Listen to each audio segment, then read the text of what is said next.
This is a very early stream. Yeah, I know. I'm thinking that too. I'm dropping frames already. Let's do it. Let's do it, guys. Hold on. Wait. Wait for it. Wait for it. Wait for it. Hold on. Let me try something else too. This might help as well. Hold on. Yeah, I know. I know. I'm messing with the settings. Give me a sec here.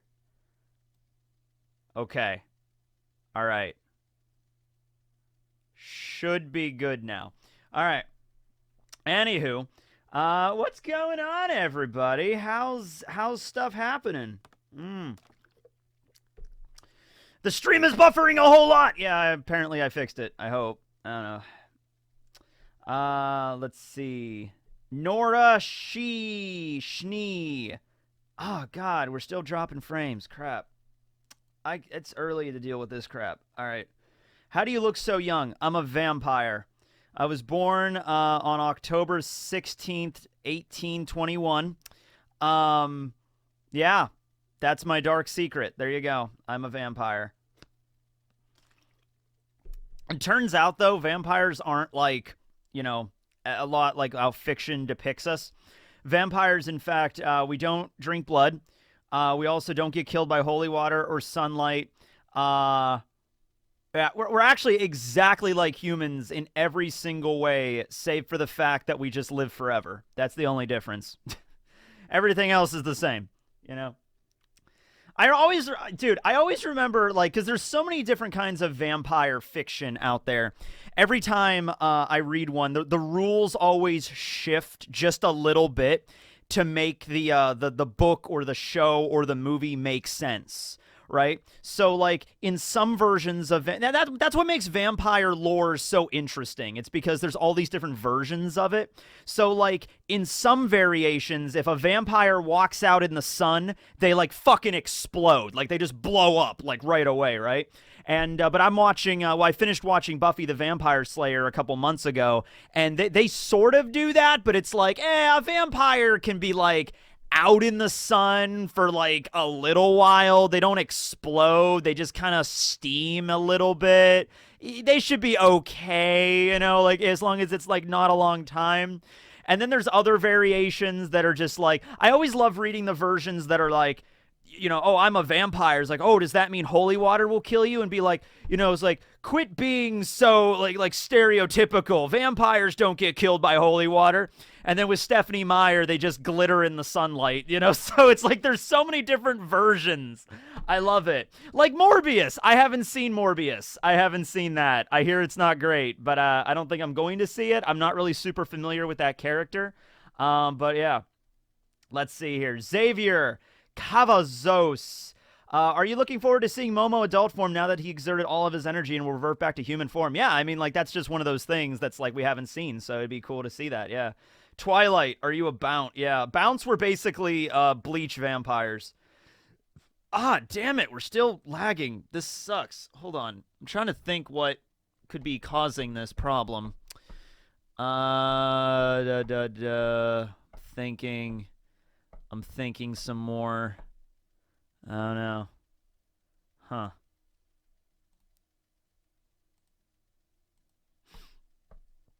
Video 1500. Lagging 1810. Huh, that's not good. Why is it doing that? I don't know. I don't know. RIP. Stop the buffering. I think I'm starting to realize it's just probably a curse with me. Because, you know, before I had shitty internet. And, you know, it's weird. It's like when I'm making videos and uploading videos, upload speed is perfect. It's fine. There's nothing wrong with it. You know, like I could film like a 45, 50-minute video, upload. It takes like, I don't know, 10, 15 minutes. It's not bad. That's pretty good. But then when I stream, not all the time when I stream, but every now and then when I stream, this happens. Don't know. Let's see. So, yeah. What service do you use? I don't know. That's my internet guy's problem, not mine. Yeah.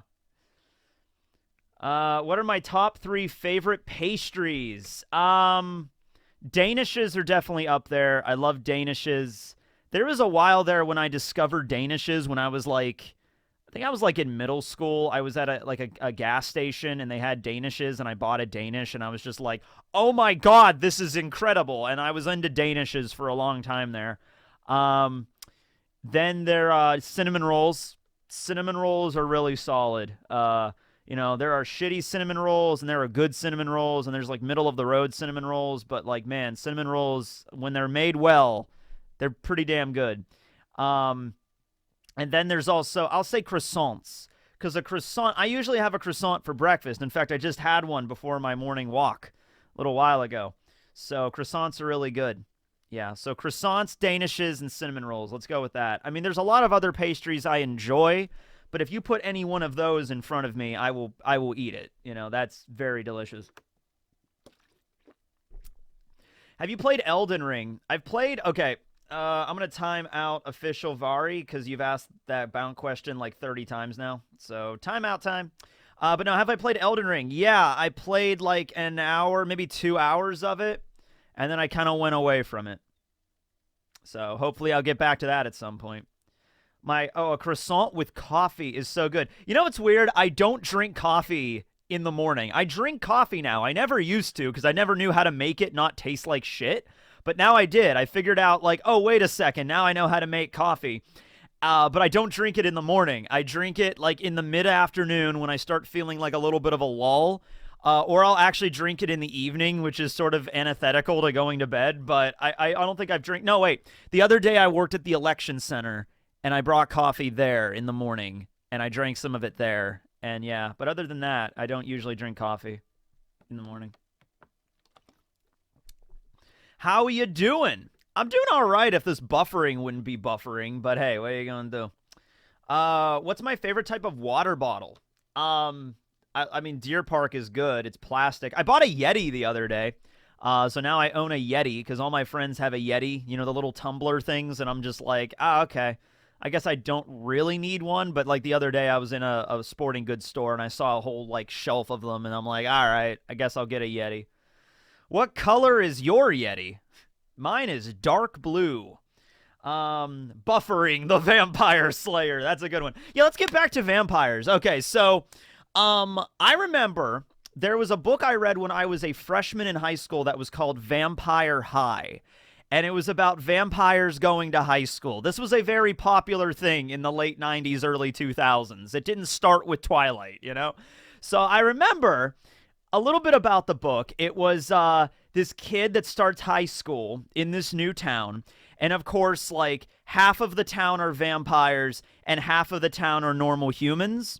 And the half that are normal humans don't know that vampires exist, but they're still like, I remember there was like a thing in the book where it's like, oh yeah, the town has like, there's a bookstore over there for like humans, and then there's a bookstore over there for vampires. And like the main character walks into the vampire bookstore, and the lady in the vampire bookstore is basically like, the fuck are you doing in here? She doesn't say that, but she's like, maybe you should go to the other bookstore next time, wink. So it's this weird kind of town where like everybody like so the people that aren't vampires, that are just normal humans, are like, half the town are just these weird goth people and let's just stay away from them. They don't actually know vampires exist, right? So anyway, I remember the main character, he falls in love with a girl from his school who, of course, is a vampire, who's not just a regular vampire, but she's like vampire royalty, like she's like the princess vampire or whatever. So, of course, the new kid in school, they falls in love with her. They instantly start crushing on each other. And it's like a Romeo and Juliet kind of story of just like, but you can't because you're a human and she's a vampire. But I also remember there were like there was that stuff where it was like, one of the vampires was wearing a cross, And the guy's like, how are you wearing a cross? You're a vampire. And she's like, oh, quit being all stereotypes and everything like that. Vampires can wear crosses perfectly fine. It's these ideologies like this that have set us back, like so. Oh, and I remember there were vampire slur words. Like there were okay, so Bram Stoker was the original author of Dracula. And in the book, Vampire High, if you call somebody a stoker, that's like the vampire equivalent of like a racial slur. And then at the end of the book, there's another word that's a bram. And if you get called a bram, that's like the biggest like insults. Like if you walk into a vampire building and you call everyone a bram, you're going to get like killed and like your blood drained, So I remember that. Dracula's, I think, in it at the very end. I think there was like a dog in the movie. I keep saying movie. It was a book. But I was like, at the end of the book, there's like a dog throughout the whole book. And at the end, he transforms into Dracula. And he's like, I'm Dracula. I'm like, okay. Jesus. What was the book called again? Vampire High. It was called Vampire High. Let me see if I can look it up on Wikipedia. Quit being such a vampirist.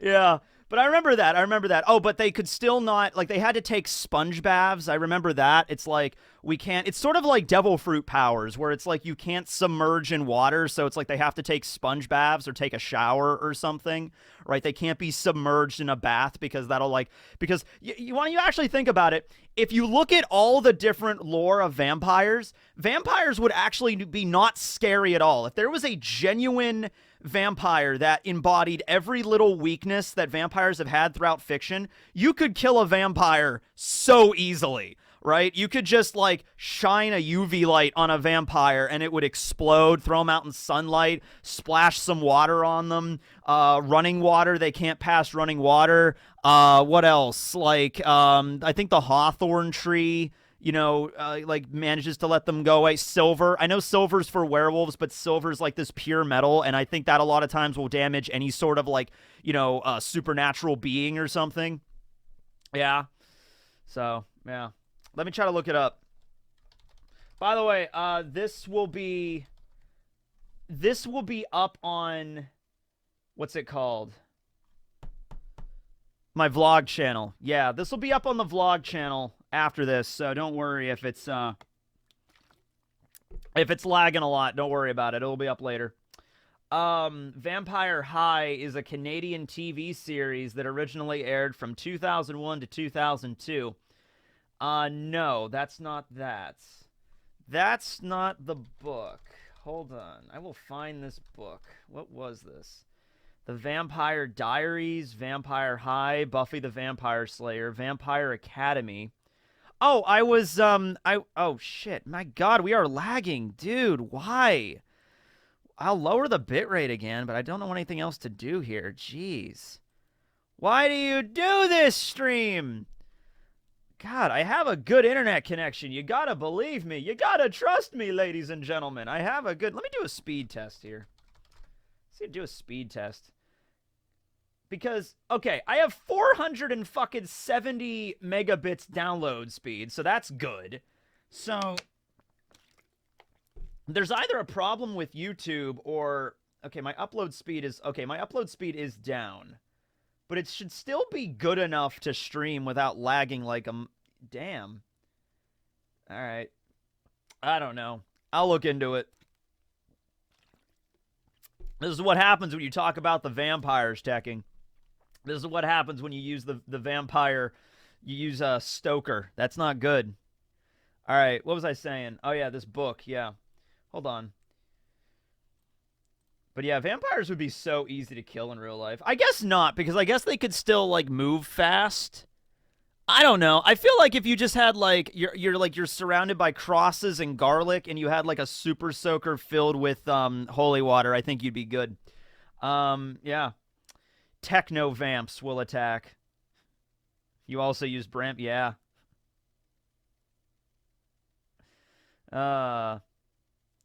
You missed the latest Owl House episode. How do you know I missed the latest Owl House episode? How do you even know I watch Owl House, except for the fact that Hootie's back here?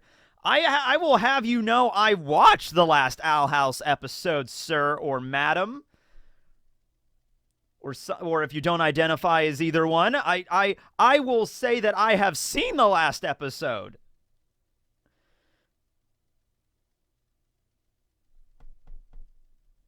It's 6:38 over here. Why so early? Well, that's just time zones. You know, like no matter where I streamed, there'd be problems with time zones.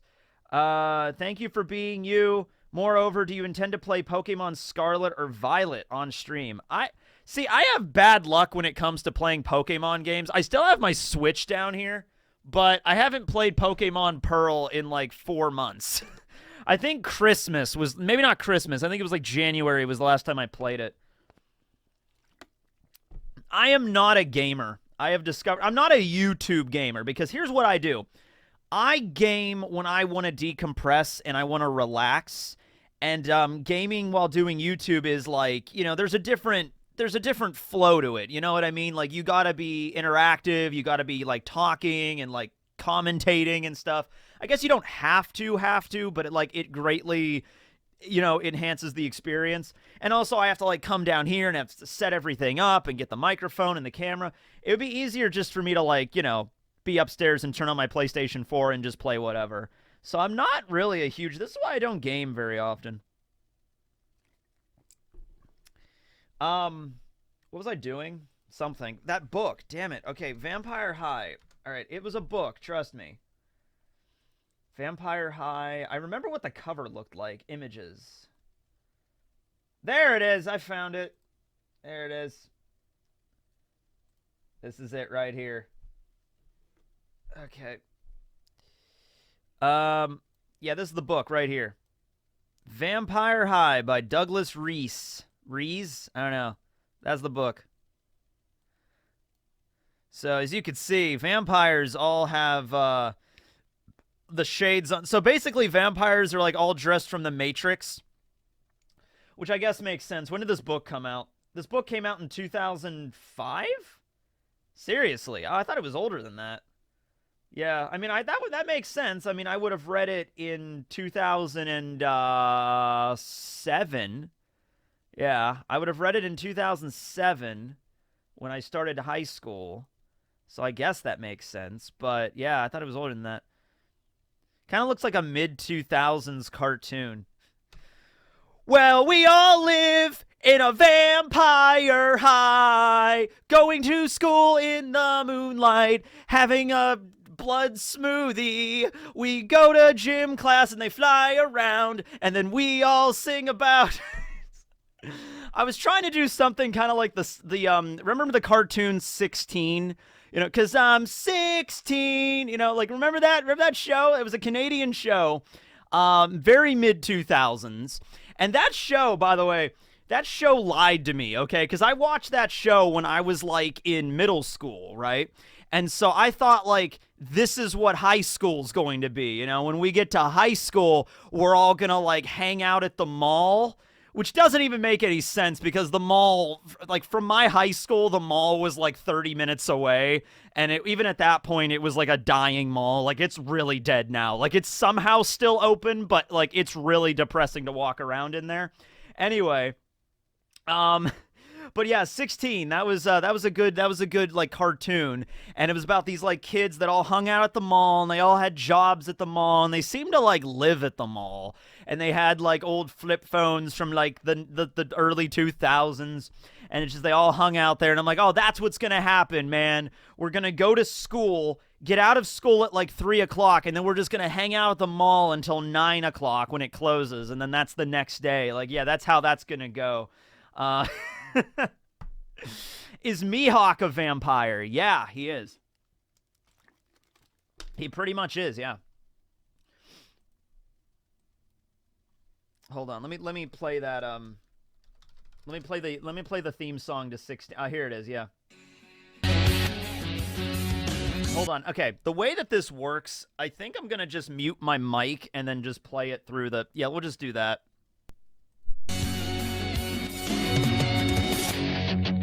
Life begins after school. That's when we bend all the rules. Time to hang with all my friends. We like to be too... Hold on. You know what? This is an old-ass show. I think I'm just nah. You know what? I was gonna play it, but I'll just play the whole song.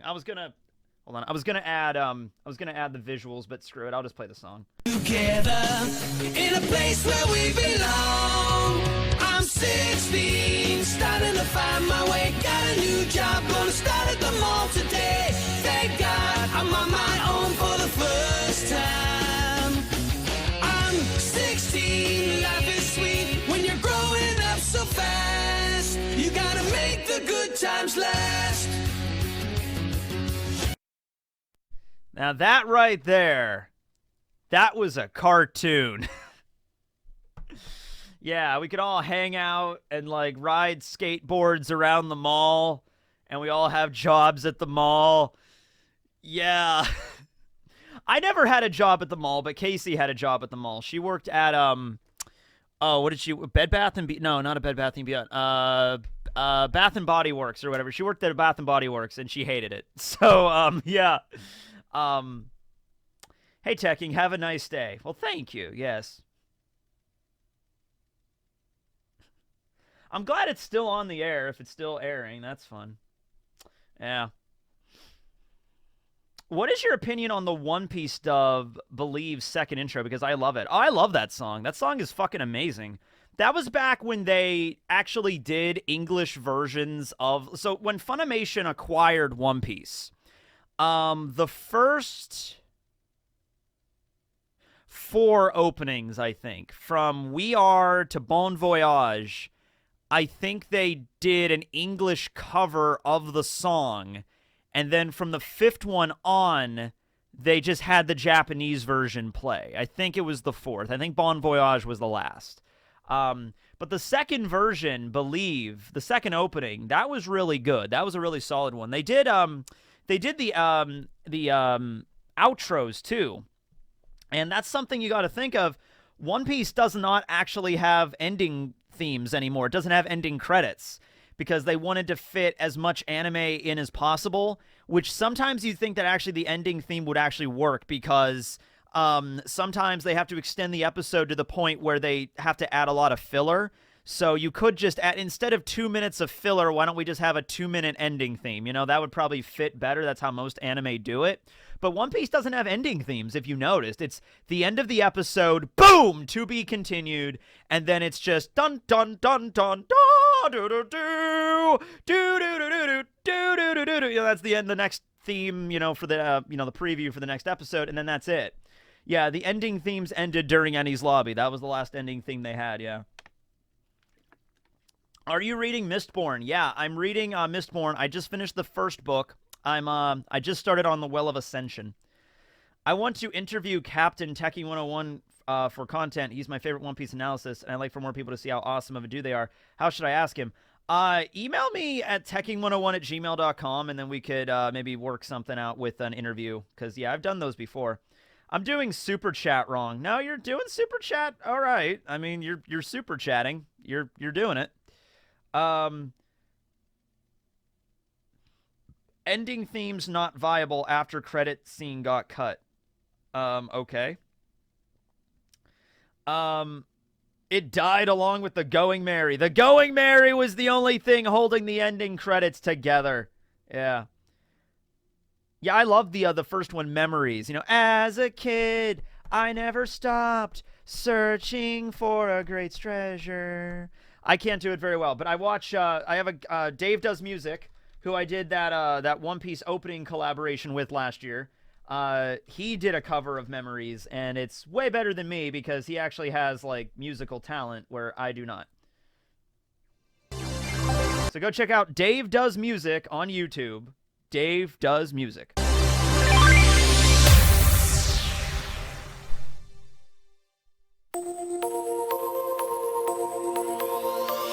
As a kid, I never stopped searching for a great treasure. I had a map in my mind that I knew would lead me. I had to find my way to that place before someone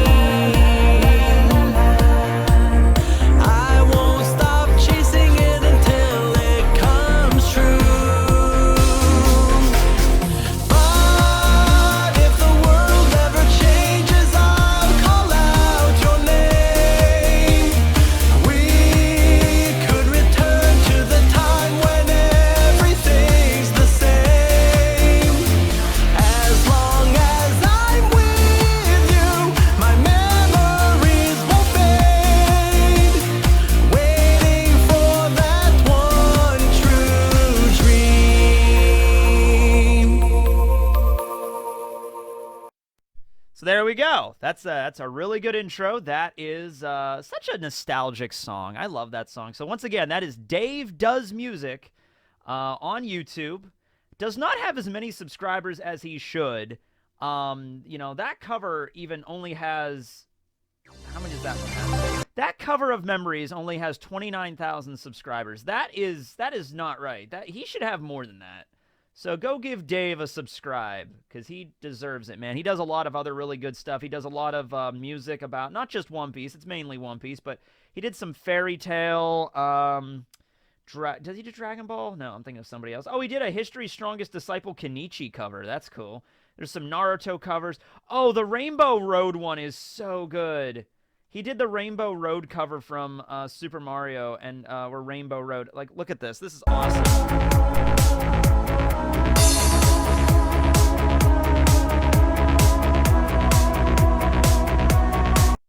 There's an instrumental version, and there's also an English version that he did. It's really good. All right, anyway, let's see. It's so early, yeah. If Tekking says so, it must be awesome. There was something else I went... Oh, yeah, because you brought up the One Piece dub. So, I was watching... This is involving another 4Kids dub. I was watching Yu-Gi-Oh! Last night. I was watching Season 1 of Yu-Gi-Oh! And I was watching the duel between Yugi and Joey near the end of the tournament, right? And you know what modern Yu-Gi-Oh!, like the modern Yu-Gi-Oh! Anime is missing? I'll tell you right now. The modern Yu-Gi-Oh! Is missing those random music videos that 4Kids would insert into the episode that weren't there originally just to build hype. That's what we're missing. And we're lagging again as I said that. I saw the number go up. All right, hold on. This will be up on the vlog channel. Don't worry about it. But we were skipping there for a moment. Oh,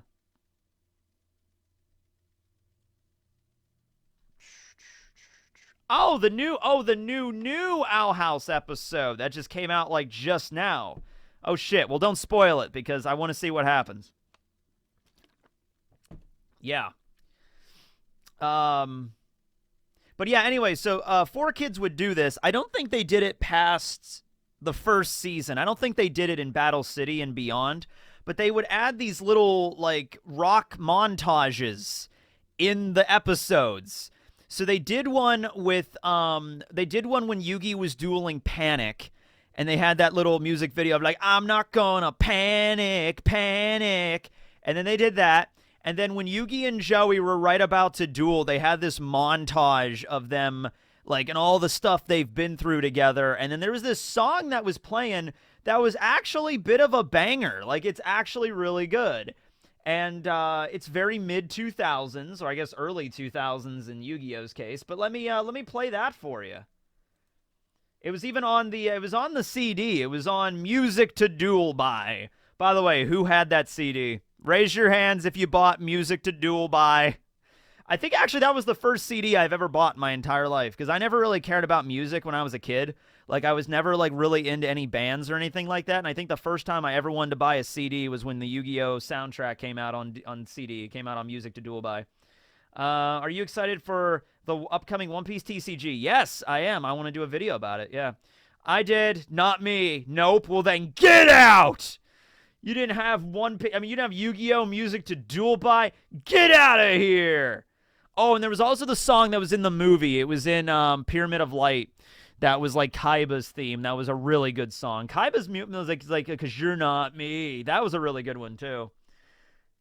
Yeah, McDonald's and I think Burger King as well, I think gave it away. Yeah, as part of the Happy Meals.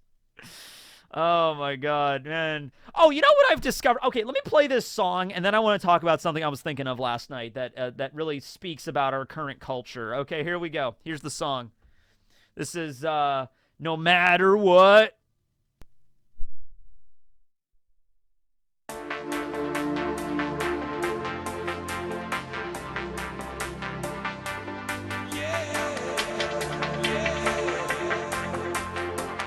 Get ready to rock out.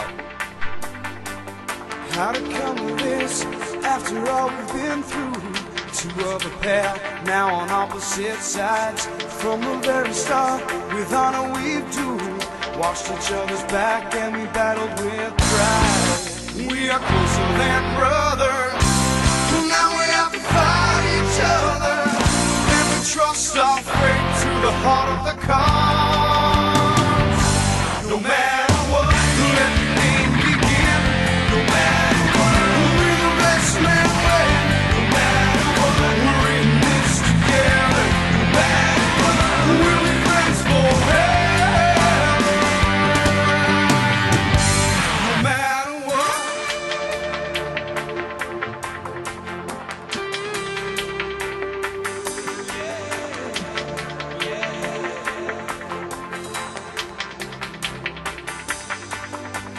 It's been you and me, hanging out playing games. Didn't ever think it would get this hard. Time's running out and there's so much at stake. Everything riding on the turn of a card.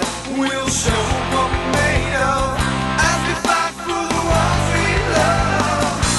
And we'll be friends till the very end. No matter what, let the game begin. No matter what, we'll be the best man win. No matter what, we're in this together. No matter what, we'll be friends forever. No matter what, yeah.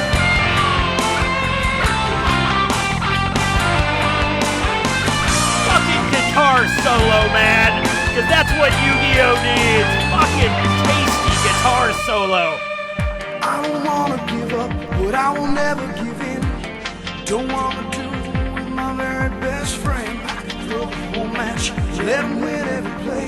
But with so much at stake, I just can't walk away. Though I need a victory, you've always meant the world to me. And that's one thing I will never change. No matter what, let the game begin. No matter what, we'll be the best man win. No matter what, we're in this together. No matter what, we'll be friends forever. Yeah. No matter what, let the game begin. No matter what, we're the best man win. No matter what, we're in this together. No matter what, we'll be friends forever. No matter what. Duel. Yeah, so you know what? That's what Yu-Gi-Oh needs. You know, they need more early 2000s rock music in their animes. It needs to stay early 2000s though. I don't want it to be any contemporary shit or something, right? No, I don't want it to be like in the new Yu-Gi-Oh season they have like a Billie Eilish song or something. No. Has to stay early 2000s. That is that is what it has to do. They do that, that's how they get nostalgia. That's how they manage to get old people to come back and watch Yu-Gi-Oh again. That's how they do it right there. Oh my god. You know what's funny too? Oh, we're buffering again. Shit. I.O., that song copyrighted? I don't know. Probably is. Maybe. I don't know. Dro. Monstacado. That really is annoying to me. I gotta figure out what the issue is with that. I got it hardwired. I got the cable. Hold on. Let me try something really quick. I'll be right back. Give me a sec. I don't know if this is going to do anything, but I'll give it a shot.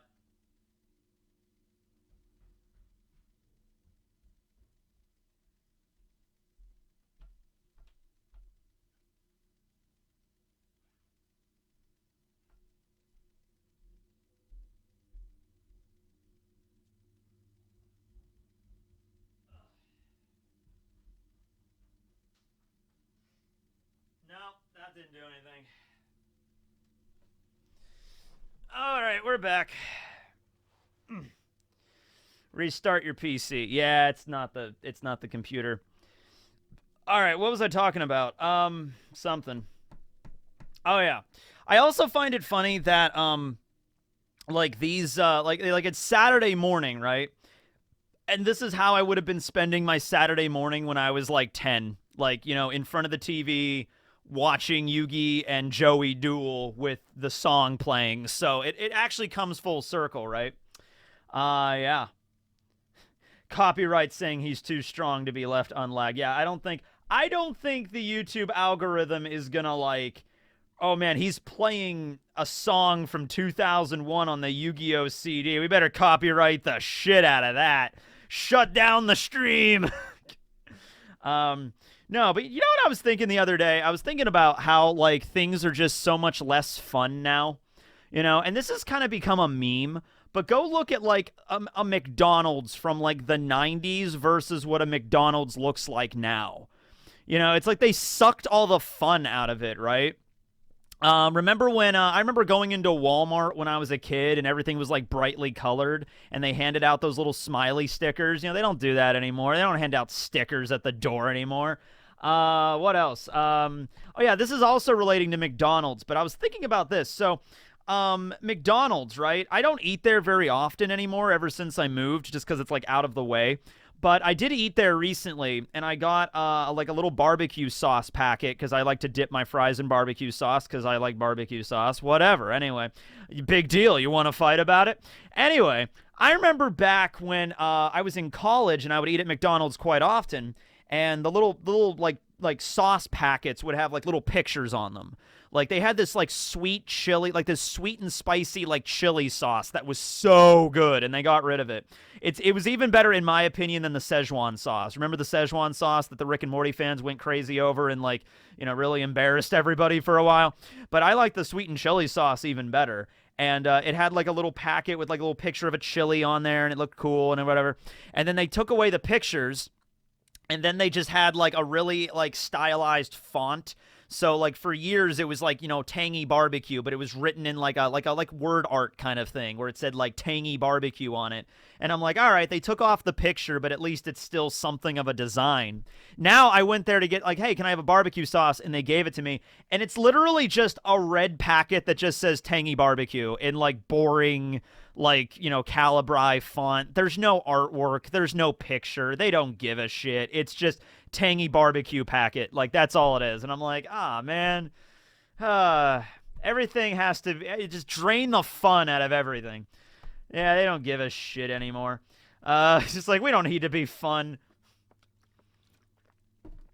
Let's see here.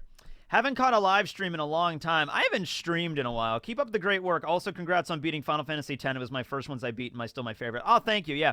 I played a little bit more after. I got my characters leveled up, like, insanely high. Like, Yuna is, like, maxed. So Yuna, who's, like, physically, like, one of the weakest characters in the game, Yuna can now just take her staff and just walk up and just smack a high-level monster and just, like, 99,000 damage, max damage, and just knock them down in one hit. I can literally two-shot Jekt with Yuna using a physical attack. That's insane.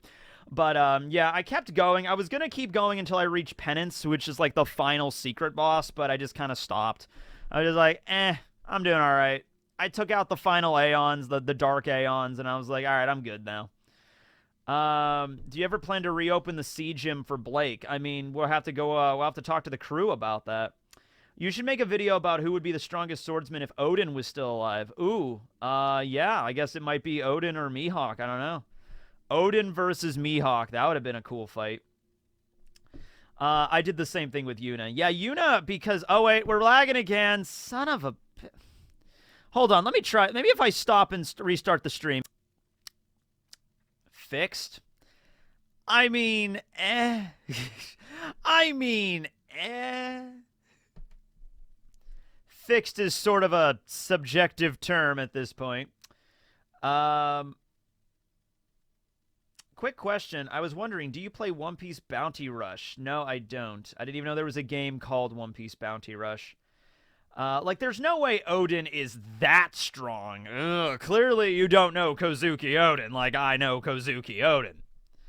Let's see.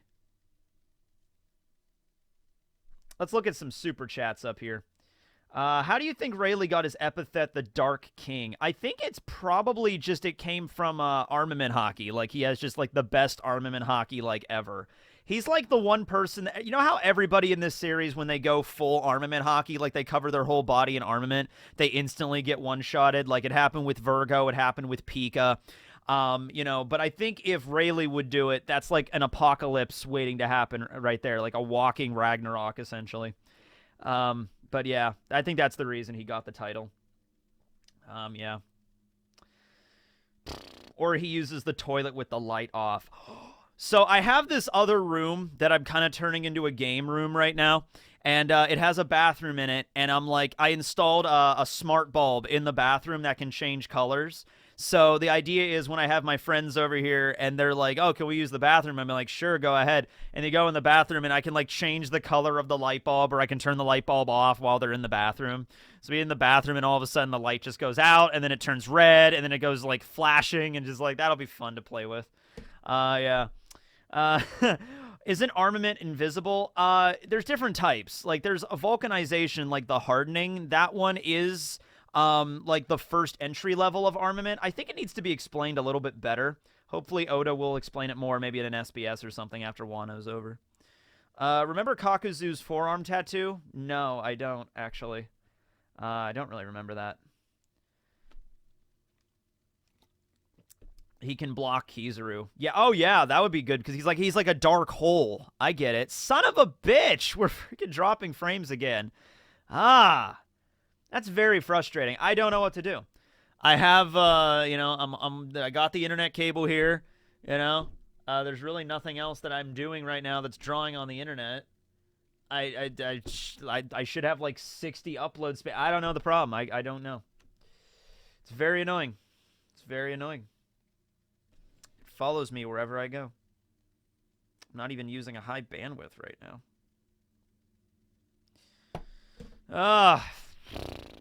Well, whatever. I mean, it's not, it's bad, but at least it always, goes back to it. Whatever.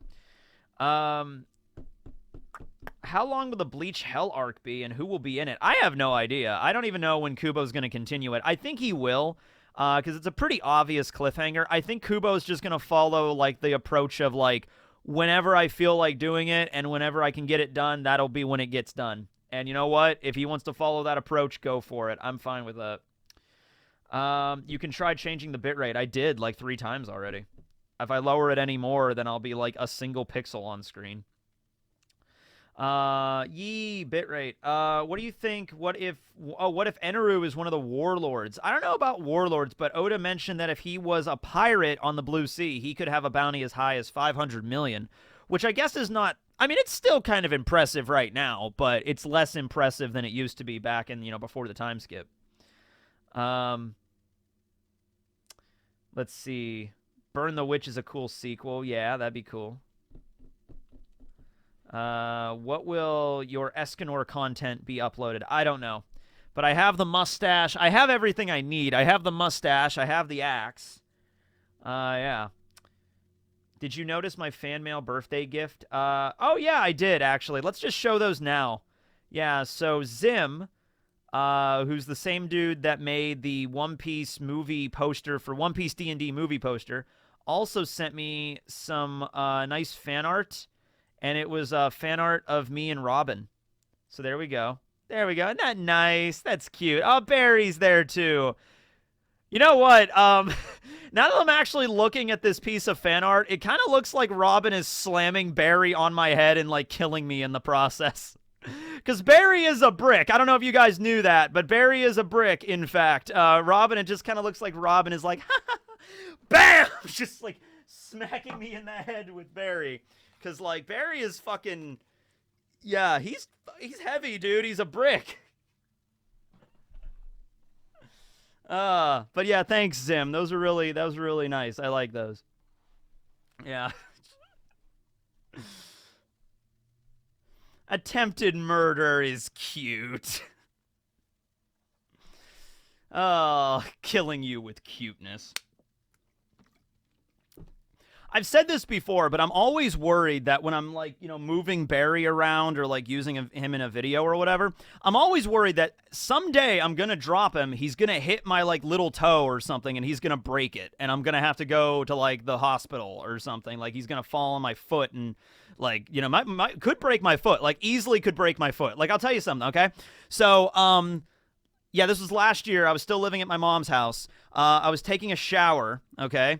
And I had this big bottle of shampoo. Like, I just bought this big, giant bottle of shampoo, the kind that has, like, the little thing on the top where you can, like, squeeze and just, you know, it's just like, okay, here's a big, giant bottle of shampoo. This will be good for, like, months, okay? So I have this big bottle in the shower. I'm in the shower, and the bottle falls off of the little thing that it's on, and it hits the top of my foot. And it hurt like a son of a bitch. And I'm just like, fuck! You know, I'm like screaming in the shower. And I get out, and my foot like really hurt. And I'm sitting there, and I'm just like, my God, if I have to go to the hospital because I broke my foot, like, how did you break your foot, sir? I'm like, oh, a shampoo bottle fell on it. You know, I was like, that is the stupidest reason to break a foot that you could possibly think of, right? Now, luckily, it didn't get broken, but it was a giant bruise. Like, it was like a bruise, like, hold on, let me show you my foot here. Okay, like, it was like a bruise probably like that big on my fucking foot, right? Okay? And I was talking about this with one of my friends, like, a few days later. Like, I can't believe, like, I like, that's the stupidest thing ever for a foot to get broken. And my friend was like, oh, no, that's happened a lot. Like, yeah, that can happen because apparently the top of your foot does not really have a lot of muscle. Like, and you can even feel it. Like, if you feel the top of your foot, it's very bony. You know, at least mine is. Like, there's not a really thick layer of muscle there or anything like that. So that's why if you drop something on your foot, it hurts like a motherfucker, you know, because it's like there's really not a lot of protection there. So she's like, yeah, because she works in a nursing home. And she's like, yeah, there's people that have like dropped stuff while taking a shower and it hits their foot. Yeah, that you can break your foot or your toes like that. I'm like, it does happen. So I'm like, oh, it's more common than I thought. But still, I wouldn't want that to happen. So, yeah. No defense on the top of your foot, Tekking. Yeah, that's an evolutionary adaptation that we just never had. It's like, okay, well, the top of your head needs to be pretty sturdy, and your hands need to be okay. But the top of your foot, you know, like our cavemen ancestors were not shampooing and dropping stuff on their feet. So I guess it just never came up in evolution. So, yeah. But, what was I saying? Oh, yeah, if I drop Barry. So if a shampoo bottle can break a foot, like, if I'm walking with Barry somewhere and I accidentally drop him and he lands square on the top of my foot is probably going to get broken. So I'm always worried about that, you know? That's why I don't really have Barry when I do the reviews anymore. Because, like, over here, you can see my little area. And I used to have Barry right next to, like, where Big Mom's poster is. I had, like, a little stool set up. But it just became, like, a problem because I always had to move the stool out of the way. And it's like, you know, like, setting it up was just always annoying. So I'm just like, you know what, Barry? You can hang out back here. Yeah. LOL. Evolution, Tekking. Really? Evolution? Obviously, we were created by aliens. Come on now, Tekking. You jest. The world is flat. We're all ruled by reptilian people, and we were created by aliens who are also God. There we go. You're just weak, Tekking. You gotta build muscle in your foot. All right, how do I build muscle at the top of my foot? Oh, man. Is that a base station? Yeah, it's for my Vive. It's for my old Model 1 Vive that I had in 2018? Yeah. It's fun, though, now that I actually have a big enough space to actually use it, because when I was in my parents' place, you know, like, my room was so tiny, could never really play it properly, but now I actually can. So, you have to move the backdrop a bit because it's on wheels. Move that out of the way, move the lights and the tripod and everything out of the way, and then you can actually have this whole space here to play it in. And it's pretty fun whenever, like, my friends come down or something. To do, like, Beat Saber or something. When Casey and Zach came down once, we played Drunken Bar Fight. That was really fun. Are you caught up with the AOT anime? No, I actually haven't watched it since the end of part 1. I haven't watched part 2 of the final arc yet. Let's see here. Let's look at the Super Chat page. Do you watch SpongeBob? Well, I mean, not modern SpongeBob, but yeah, I have watched SpongeBob, yeah. Let's see. Thank you for making fun One Piece content. I really enjoyed your takes and positive energy. Keep it up. I will! Have you ever heard of One Piece Knowledge King? It's basically the official One Piece quiz. Yeah, I've heard of it. It's insane. I've seen it. I've watched like video clips of the One Piece Knowledge King challenge. It is ridiculous. The question, I would fail immediately. I probably would not even get one question right. It's not like simple stuff like, what's the name of Law's devil fruit? You know, what is the name of Eustace Captain Kidd's boat? You know, it's nothing like that. It's like, on page 17 of chapter 421, there is a word in the background on a sign that's slightly obscured. What does the sign say? It's like shit like that. It's like hardcore crap, you know what I mean? They don't mess around. So I would fail that immediately. What do you think of the theory that Rayleigh was the previously strongest swordsman? I think I made that video. And is Mihawk's dead? Oh, yeah. Liam made a video about that. I made a video shortly before that. So I remember that. I remember made a video where I was like, maybe Rayleigh is Mihawk's master. And then Liam made one shortly after that. And so I'm like, oh, see, maybe it has some credulity now. There you go. So yeah. I'm a proponent of that. That's cool. You could maybe try opening command prompt and using the command to see what you ping to YouTube and ping youtube.com. That's a good idea. I might try that. Let's see. Did you notice my fan mail? Thank you. Yeah. You should make a video about what would be the strongest swordsman if Odin was still alive. I already talked about that. Yeah. I'll send you physical copies of the graphic novel if, you pop up issue 3 and live until the end. Okay. I don't know how much I'm going to be live still, but sure. Let's see. Vampire Tekking's eating the bit rate. Yeah, it's actually doing okay now.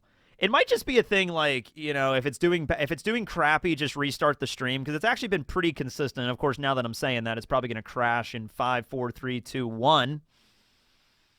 No, we're good. We're all right, I guess. Let's see.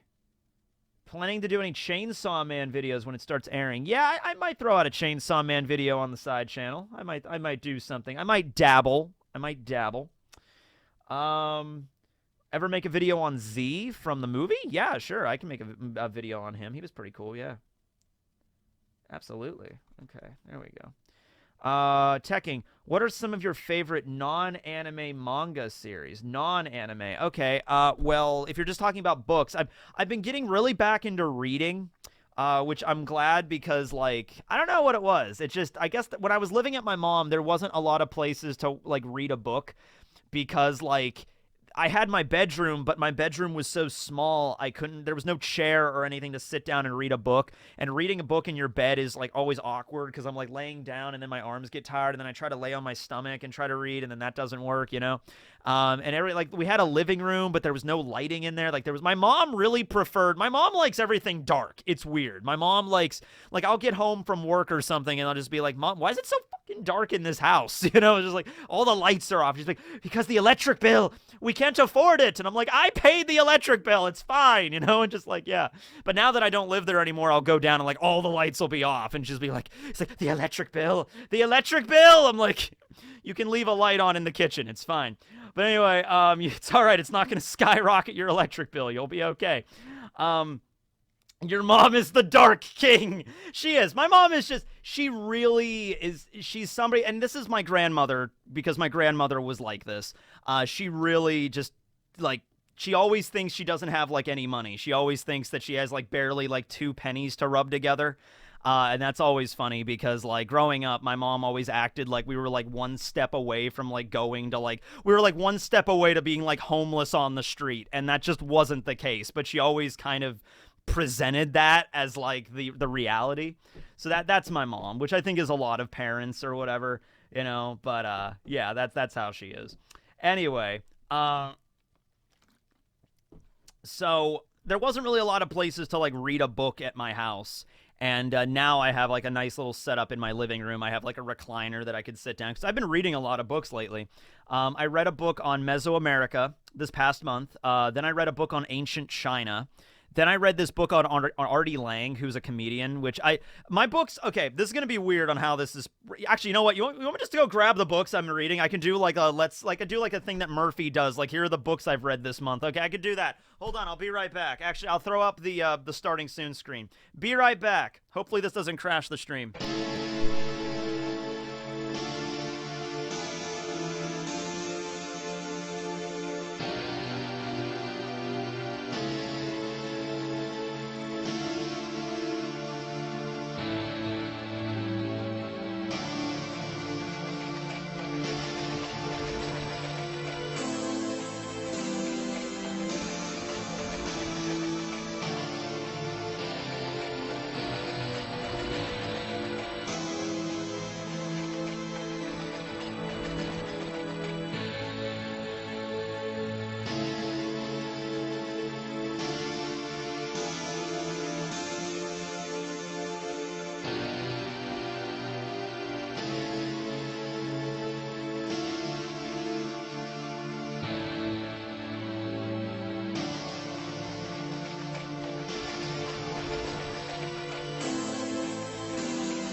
Okay, I'm back. Okay.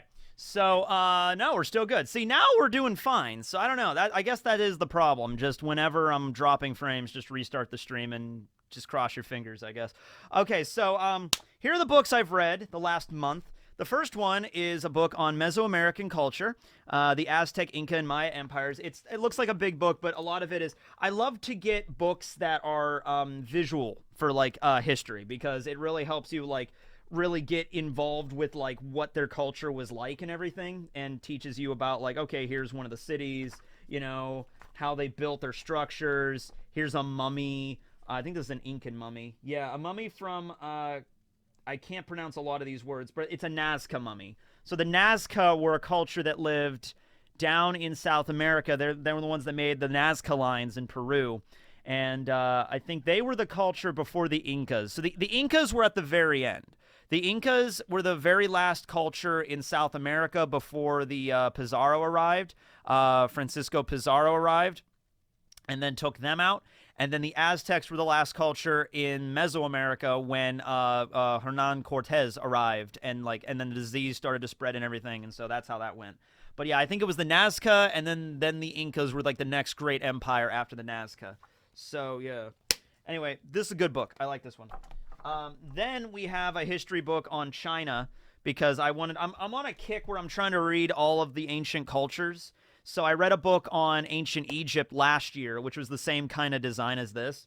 And so I was trying to find a book about China because it goes, Mesopotamia was like the first, and then Egypt, and then, the Mesoamerican cultures. Well, Norte Chico was one of the first, but it wasn't really considered a civilization. Anyway, it's like, okay, ancient China should be next. I should read about that. Norte Chico is a culture that was in South America a long time ago. Like it is like honestly kind of like even predates the Egyptians, or it's around the same time as the Egyptians. But it's weird because there's like no pottery from their culture that we found, and we also don't think they had like like art, because there's like different criteria to be considered a true civilization, and they don't meet certain criteria. We don't know if they had like a centralized authority or something, but it's so weird. There's no pottery. They had like a decent culture, but it's so weird. There's a thing about it in here. Hold on, let me see if I can find it. Let's see. Cultures in South America. Mud bricks. God, this is so cool to read about, though. Yeah, so here it is. So I even have like a little cheat sheet that I kind of wrote in here. Let's see. The earliest known civilization in the Americas was the region known as Norte Chico, but there is some debate as to whether Norte Chico qualifies as a civilization, as some of the hallmarks are missing. But the ability to construct large buildings and to support an advanced society, plus the culture on the fringe of the civilization. So, like, I consider it a civilization, but it's just weird that there's, like, some stuff that just isn't in there. Hold on. Yeah. They built irrigation canals. Like, here's, like, images of the shit that they could build. So if it wasn't a civilization, it was, like, very close. It was, like, very close. It's maybe only not considered a civilization in the sense that, like, certain things that we deem as, like, important were not there, but it still was basically a civilization.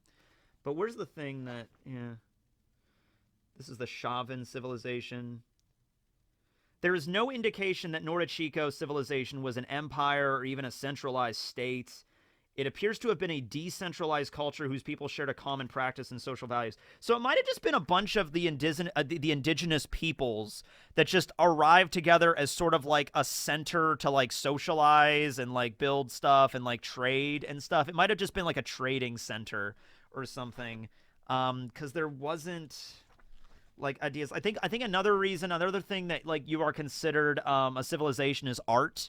And there's really no traces of art there, so we don't really know what it was all about. But very interesting stuff. I love that.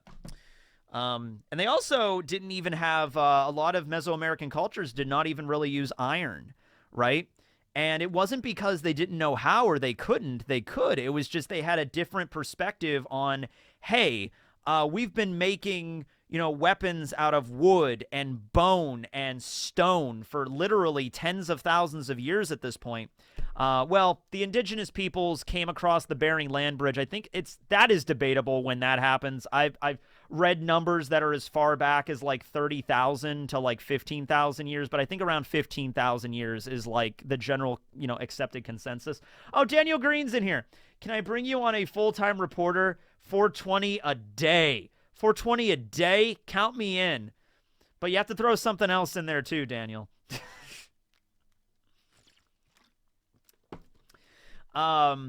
But yeah. So anyway, they just had these weapons and they just used those mainly, okay? They had a thing called an atlatl, which is like a thing that they would use to throw a spear. So they didn't just take a spear and just throw it with their hand because that's not very accurate. They would make a little wooden thing that you would actually like slip across your fingers and then put the spear in and then throw it. And it actually vastly increased the accuracy and stuff. And it's crazy because you'd think that like, when the Spanish came over, they had weapons, they had iron and stuff, therefore they would honestly win just in a straight up battle. No. Now, disease at the end of the day wiped out the Aztecs, but the Aztecs actually managed to fight back the Spanish on at least a few occasions. One of them, actually, the Spanish refer to as the Night of Sadness, because you figure this is like an Aztec warrior that has this spear and an atlatl that has like the combined knowledge of like hundreds of generations of like throwing this damn spear as accurately as possible. That guy's going to be a buzzsaw with that damn thing, okay? And it doesn't really matter at the end of the day if you get hit with like a stone axe or an iron axe. It'll probably kill you just as good, you know what I mean? So, yeah. I forgot their name. They had the obsidian clubs, which were fucking horrible. So they didn't have iron. They didn't have iron-bladed weapons. They had basically a wooden club, and they would take shards of obsidian. And obsidian was a very big commodity back in Mesoamerican cultures because only certain regions, like I think the Mixtecs and the Zapotecs had like a region where a lot of volcanoes would, spew ash and magma into the water, which creates obsidian. And so that was like, and there was different colors of obsidian. There was like black obsidian, but there was also green obsidian, and some of it was used in like ritualistic rites. Like they didn't have metal knives, but they would make knives out of obsidian, more for like rituals and sacrifices than actual fighting, but they had like obsidian knives, and obsidian can be sharp as shit. It's just not very durable. So anyway, they would make these wooden clubs and then take big pieces of razor-sharp obsidian and put them in the clubs, and then just, like, that was their swords, which were honestly probably more, like, devastating than iron in some cases, because that thing would just rip the shit out of your muscles and oh, my God. There's a picture of it. Oh, here's the Night of Sadness. La Noche Triste, or the Night of Sadness. Yeah. I don't know if this is a pic. Oh, no, yeah, this is it. The conquest of the Aztec Empire was not straightforward. Spanish forces were driven from Tenochtitlan on the 30th of June, 1520, in an event known as to the Spanish as La Noche Triste, or the Night of Sadness. So there they are. You know, so yeah, I mean, it was disease at the end of the day that was the death nail for the Mesoamerican cultures. They just had no way to fight back against that. But who knows? If disease was not a factor, I would say the Spanish would eventually have won, but it probably would have been a lot longer to take because it was 1521 that Tenochtitlan finally fell. Yeah, so there we go. Here's Francisco Pizarro, where you might recognize his name as Avalo Pizarro in One Piece, is one of the members of Blackbeard's crew known as the Tyrant King. But Francisco Pizarro was the man that took out the Incas. So Hernan Cortez was the one that took out the Aztecs in Latin America, what is now Latin America, Mesoamerica, back then. And now it's Francisco Pizarro in Peru. But yeah, where are the picture of those weapons? That was a very devastating kind of thing they had. Like, you don't want to get hit by that thing. Oh, there's Machu Picchu. There's Machu Picchu. Machu Picchu was a place in Incan culture that was sort of like, I think it was supposed to originally be built as like, yeah, a fortified temple, but it wasn't used very often. But because it wasn't used very often, and the location, like, it was not a very important location to the Incas. It was not like their ultimate holy site or whatever. It was kind of just like a forgotten temple on the fringe of their civilization that they didn't really care about. So when the Spanish came over and were wiping out all the Incas and like burning all of their texts, and we don't have a lot of information from back then because the Spanish burned everything. But this place was left pretty much untouched because the Spanish didn't know about it. Not because, like, you know, it was like super important, so they didn't tell them. It was just like, it's not a very relevant place. But that's why this place was relatively left untouched, and bam, that's how they found out about it. Let's see. Oh my god, like, look at this shit. Look at this shit, man. That's so cool. People were building this shit fucking thousands of years ago. Look at this. Look at this. There's no cement here. There's no cement. They literally had stonemasons that cut the stone perfectly using geometry. There is no cement holding this together. And this is a modern picture. Okay? They literally just Tetrised their way. They Tetrised their way to making a stone wall that is now standing thousands of years later. Isn't this fucking cool? You know? Maybe not thousands of years ago, but at least several hundred years ago, because that was in Cuzco. That was the Incas, which were the last. Incas were like in the 14th century, 15th century. It's fucking awesome, man. Geometry is everything. Cement doesn't exist. Yeah, those ancient crafters were up to something else. That's why it, like, look, I believe in aliens just because the universe is huge, but I don't believe that, like, aliens were helping us build this stuff. I think that takes away from, like, the ingenuity of the ancient peoples, you know what I mean? Like, people will look at this wall and they'll just say, yeah, there's no way humans could have figured that out. We were stupid back then. It had to be aliens that did it. I'm like, no, we were pretty damn clever. The Incas were pretty goddamn clever. All right? Oh, here's the ceremonial ball game. You might have seen this from the movie El Dorado. We don't know the name of it. It's just the ceremonial ball game because we just don't know and it was around for a while. It was around since like the Olmecs, which were like the first proper civilization that is universally agreed upon as a civilization. Excuse me, in the Mesoamerican cultures, was the Olmecs were first. Nortechico was before them, but yeah. Where is that weapon? Oh my god, these cities were crazy, dude. Look at that. Look at that. Fucking terrifying. That's an actual skull. They take an actual skull and, like, add shit to it. Oh, here, is this it? The Maculata? Yeah, this is it. The Maculata. I don't know if I'm pronouncing it right, but this is it. Was produced in many varieties. One- and two-handed varieties were used. Some variants left quite large gaps between the teeth. So, you know, it's kind of hard to see. But, you know, there's these giant clubs with obsidian. Sometimes the obsidian would be like big gaps, and other times they'd be like razor teeth like that. And either way, you don't want to get hit by one of those things. Jesus. It's awesome. Chocolate, the cocoa plant. Chocolate! Chocolate! All right. Well, anyway, that's on Mesoamerica. Then I read this book on China, which I haven't read the whole thing, but this is the entire history of China from like ancient China to like, like Mao, and then eventually modern day China, like the People's Republic of China, whatever, the Republic of China. So I haven't read the whole damn thing, but I've read this first section, which is covering, I'm up to the north and south like regions where they basically broke in two. So there was like a northern China like dynasty, and then like a southern dynasty. So after Qin, it's kind of sad that Ying Zhang, when he, did the unification of China, which is the story of Kingdom, if you read Kingdom, that's that story when he unifies all of China. Unified China did not last very long, unfortunately. So, but actually Ying Zhang was actually the guy that did the Terracotta Army. So they had the giant Terracotta Army that was like buried with him, and they were actually very, appropriate in terms of the likeness. But yeah.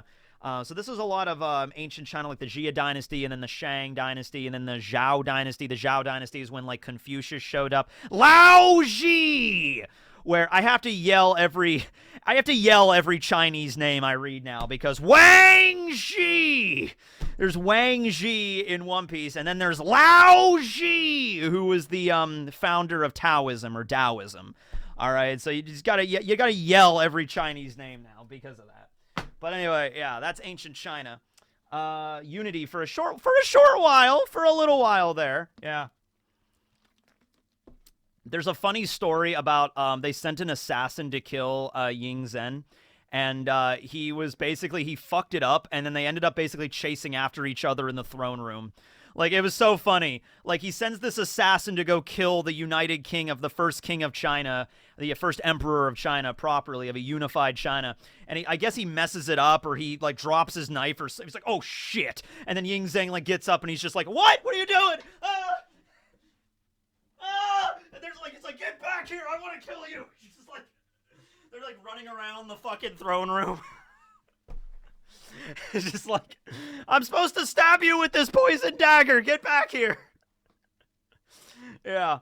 Lao Ji. Lao Ji is the name. And then Confucius was around the Zhao dynasty too. And then after the Zhao was the Qin dynasty. And then after that, it broke up again. I think there was the Jin dynasty. There was a dynasty that was, it only lasted like a few years. It was this dude that was like a priest that just like decided that like, I'm just gonna be the emperor of China now. Hold on, let me see if I can find that story. There's actually some really funny stories in here of the past. Hold on, I want to show you. I gotta tell you the Duke story. Oh my God, this is a funny story. This is funny. Duke Zhang. All right, Duke Zhang. All right, this dude lived around 600 BC, or he died around 637 BC. All right. Hold on, we're dropping frames again, but I gotta tell you this guy's story. It is so funny. Lao Ji, that's the G. Okay, this is great. So there was this guy, he was a duke, right? And he was an aging nobleman who had fatally backed the wrong side in one of these many conflicts. He found his tiny state facing a massive onslaught from the huge state of Chu, rushing to the aid on an ally of the borders. Okay, so there's this dude named Duke Zhang, and he has a tiny little army, and there's a big-ass invading army from Chu coming to, like, wipe him out. All right, so he is on the opposite side of this giant river. All right, now, you might think that, okay, I'm going to use that to my advantage, right? There's this huge-ass river that's going to take the invading army. It doesn't matter how big the army is. It's going to take a long time for the invading army to stop at the river, move across all of their supplies, all of their men. That's going to take a long time. So maybe I could use that to my advantage to, like, wipe them out, right? As like a choke point. That would be the smart thing to do. That's not what Duke Zhang did, though. No. See, he was a part of this old school. He was like an old guy that was like from the Shang dynasty, which was the dynasty that came before the Zhao. He was like his ancestors were the Shang, okay? And so he kind of followed this more like proper, respectful, like proper kind of war, where he did not like to do anything underhanded. Like everything should be fair when it came to war. You know what I mean? So you can see where this is going. As the Chu soldiers struggled to ford the river, it was the perfect time to attack them. but Duke Zhang refused to take advantage of their exposed situation. Instead, he waited patiently while they crossed the river and gave them as much time as they wanted to get their ranks back together and prepare for battle. His enemies, having been graciously permitted to prepare for battle, then charged and completely annihilated Duke Zhang and his forces. No fucking shit! You don't say! I love that story! Oh my god, I love that that shit happened. Fatally injured, Duke Zhang still tried to point out that he was doing the right thing. The noble man does not inflict a second wound. He does not capture those with gray hair. In days of old, soldiers on the march did not block those in transit. Though I am but the heir to a ruined state, I will not sound the attack drums while they are still preparing. So let me clarify that. Back in my day, we fought politely, damn it. We didn't attack when our enemy was tying their shoes. Warfare is a gentleman's game. And just like, yeah, no shit. Okay, so that is great, though. I love that story where I want you to picture that. Imagine being a part of Duke Zhang's army. So you got this tiny little army. Massive army from Chu is coming at you. And it's like, oh shit, we're all gonna die here today. There is no way we're gonna get through this. But there's this giant river. And it's like, okay, they're gonna take forever to get across this river. We can lob arrows. We can attack the shit out of them. We can maybe, like this choke point, maybe we could do something with the river itself. Throw boulders in the river or something. I don't know what the layout looked like. But and then Duke Zhang was like, hold men, no. We will not attack them while they're crossing the river. That is an underhanded tactic. We will allow them all the time in the world. Let them cross the river. Yes, okay, cross the river. Yes, yes, yes. Okay, now we attack when they're getting out. No, no. Now we have to give them the customary amount of time to organize their ranks so they can dry off, get all their weapons ready to go. Okay, hold, men. Hold. All right, is the army ready to go? Okay, cool. Charge! God.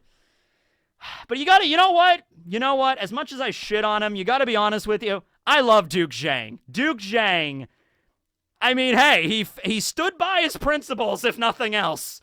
You know, he was like, you know what? I don't even know if I'm pronouncing his name right, by the way. It's Duke Zhang, Xiang. So I'm probably not even pronouncing it right. That's the problem. Yeah, Xiang. So, yeah, or maybe it's Jiang, because the X's are pronounced a little differently. But anyway, yeah. So that's the story of Duke Zhang. That's always funny. What book is this? This is A Brief History of China by Jonathan Clements. So that's a good one. That's he honored the fair battle. So what do you think? Do you think he did the right thing? Do you think he did the right thing? That's a debate question, you know? Or do you think he was just a foolish old man that, like, it doesn't matter if this means I'm killed and my entire army is wiped out and my entire homeland is wiped out. I'm not going to go down doing underhanded tactics. I'm not going to attack while the enemy is down, you know? That's not even that underhanded, though. It's like there's an invading army. The river is there as, like, a border, probably. It's like, that's why the river was probably, like, why they set up the nation there. So the river could be used as a border. It's just like, okay, you have an invading army that's going through the river. Like, that's not even underhanded. That's, like, defense tactics or whatever, but whatever. His man Rip, yeah. Foolish old man, yeah. He tried to be the MC and he failed. Hashtag Duke Zhang. Yeah, that's how it's spelled. Yeah, right there. Yeah. Warriors die with honor. Well, I guess he died with honor at the end of the day. Yeah. Dude Zhang. They are invading if they don't want to die. Don't invade other countries. Yeah. Lu Bu lived in the early 100 CE. I don't think if he was mentioned in this book, because I'm past that point, I don't think he was mentioned that prominently. I think he was mentioned like once or twice. Yeah. Giga Chad Zhang, yeah. There's another, I gotta tell you about this is another fun story. I gotta tell you about this one too. This is a good one as well. Okay, this is a good story. Tekking101 just tells history stories. Maybe I'll clip this. Maybe I'll clip this part and like put it up as like a separate video. This is like drunken history, except I'm not drunk. I'm severely hydrated though, and I do need to go to the bathroom, so I'll be right back. I gotta drop a leak, and then I'll tell you another interesting story from Chinese history. Be right back.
All right, we're back. Hydrated teching. Yes, we're back. Okay. So, yeah, let me tell you another story from ancient China that's really funny. This one might take me a little bit while to find, but I didn't read it. It wasn't too long ago that I read it. So to give you some background on this, so China bordered a lot of, obviously, what is now Mongolia and everything like that, and everything to the east. So, not east, to the west. So there were a lot of, like, barbarian tribes, as the Chinese would put it. You know, like, there are these barbarian tribes that lived on, like, the fringes of what China is, well, it was, like, modern China does not reflect what China looked like back then. Basically, take modern China and cut it in half, because there's, like, the desert that's there. Actually, there's a map here, which I love maps. If your book doesn't have a map, I hate it. So this is like modern China. This whole region over here, this is all, like, desert, okay?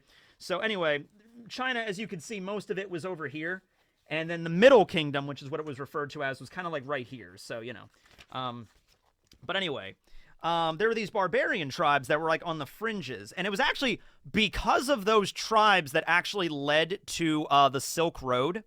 Because this isn't the story, but this is just something else. Because what happened was money was not very useful on the fringes of China, because the money was, like, so far from anything that it was, like, useful for. So they would actually use the barter system. They would trade with, like, silks and stuff. So they would use silk as, like, payment for things, and then that eventually ended up finding its way further and further west until it reached, you know, Mesopotamia, and then Greece, and then eventually Rome, which came later, and then, like, Egypt and stuff like that. So that's kind of like how the Silk Road sort of began, because of these tribes. But I gotta find this. It might take me a while. I might read some super chats in the meantime here. This is the preamble. Yes, of course. Let me do this a little bit here. Tekking will tell you the History Channel. I'll tell you the History Channel as it should be done. I love drunk history because that's how I would tell history. You know, history does not need to be like, in the year 632, Duke Zhang was attacked and killed by the Chu. No, you got to tell the story. You got to have curse words in the story. I'm sorry. That's how history was. Our ancestors were a bunch of cursing motherfuckers that were like, you know, what do you think they yell? It's like, oh, yes, we will attack you now. It's like, no. It's like, let's fucking go. You know, like, that's how it went. That was history, damn it. Watch History of a Lost Earth. On YouTube after Tekking stream. It's about the real void century in our world. There was a lot of different void centuries. I even made a video about that, like real life void centuries. There was the Greek Dark Age. There was the Dark Age in Europe that came later. Have you played Elden Ring? Little bit. Let's see. If One Piece Knowledge King came to America, would you study for it? Yeah, okay. If there was an American version, if there was like if Viz like had an American version of it that maybe wasn't as difficult as like a baby version of it, yes, I would study for that. Absolutely. If it came to America and they wanted to do like a One Piece trivia contest in America at like a convention. I'm going to Anime Expo. If I go to Anime Expo this summer and if there's like a booth or something that's like One Piece trivia, I'm like, yeah, of course, I'll be in it 100%. But I don't know if they're doing that. I'm just, if they did, I would do it, sure. Let's see. Are you excited for the new season of Overlord? I have not seen it, so I do not know. Sure.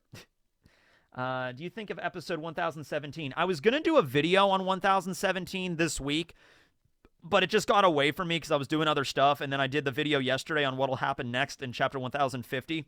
I don't know if I'm going to do one on 1017 now because it's like a week now. Like 1018 is coming out tomorrow, but maybe I might still. I don't know. Maybe I'll do both. Like I'll cover like both episodes in one video. I might do that. Do you have a farmer's market near you? I just came back from one. Not like immediately around here, but I don't think there's one too far away. But I love farmer's markets, yeah. Am I the only one that thinks with Yamato's newfound freedom, she's going to help Momo run Wano? That's a possibility too. I mean, I want Yamato to join the Straw Hats, obviously, because that's like her dream to like leave because of like with like Ace. And the fact that she was kept there all of those years, I think she wants to go. So I really am leaning on Yamato leaving. Maybe Hiyori and Momo can stay behind and be the shoguns, like together. Yeah. Do you think the reason Big Mom's crew didn't come back up the waterfall is because they were already captured? I don't know if they were captured. Maybe they were just in hiding because of how many marine ships there are. Yeah. Okay. So I need to find this story now. This is going to be worth it. Trust me. This will be worth it if I can find it. Okay, that's how Zen Buddhism came. Which, that's a story in of itself, but it's not too interesting compared to this. Was this it? No. No. No.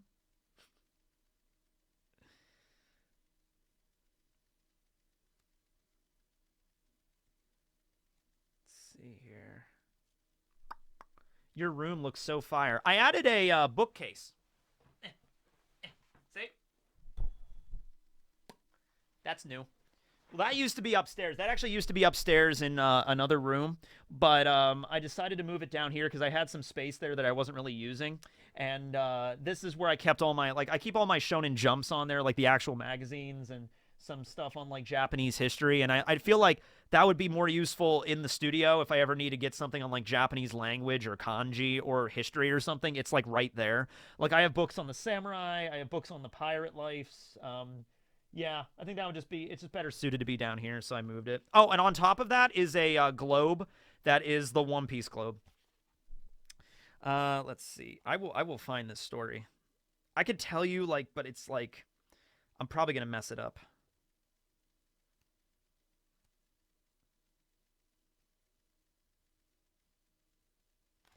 Okay, I think I skipped it. If I can't find it, I'll tell you the basic gist of the story. But I'm probably going to fuck it up at some point. Come on, where was it?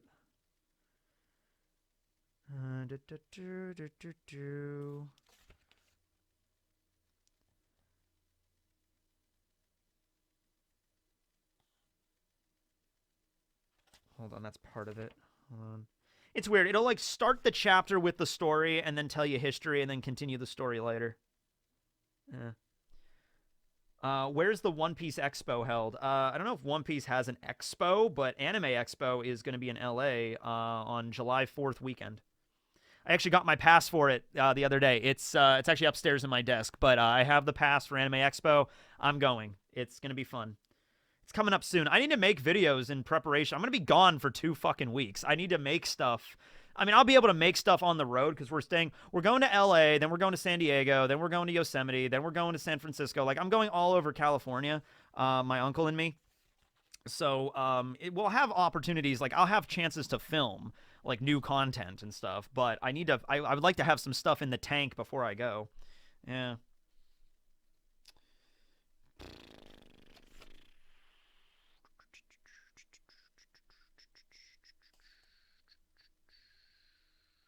Okay, hold on. I think this is it. Getting close to it.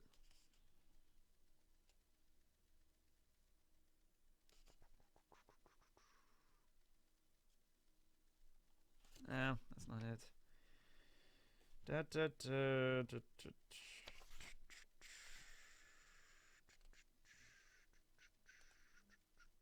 Okay, that's the Silk Road.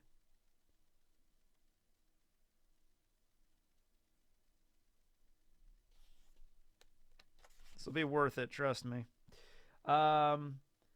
Uncle Sus. Yeah, my Uncle John. He's a nice guy. Where did I get my One Piece flag? Just Amazon. You're going to Cali. Nice. You're about to see the most beautiful women you've seen in your life. Oh, okay, cool. That'll be nice. Yeah. Yeah, I just hope I don't get sunburned. I'll probably get sunburned. I'm just going to wear sunblock like everywhere. I'm not, my body is not, look at that. It's not, no. I gotta go. See you later. See ya, man.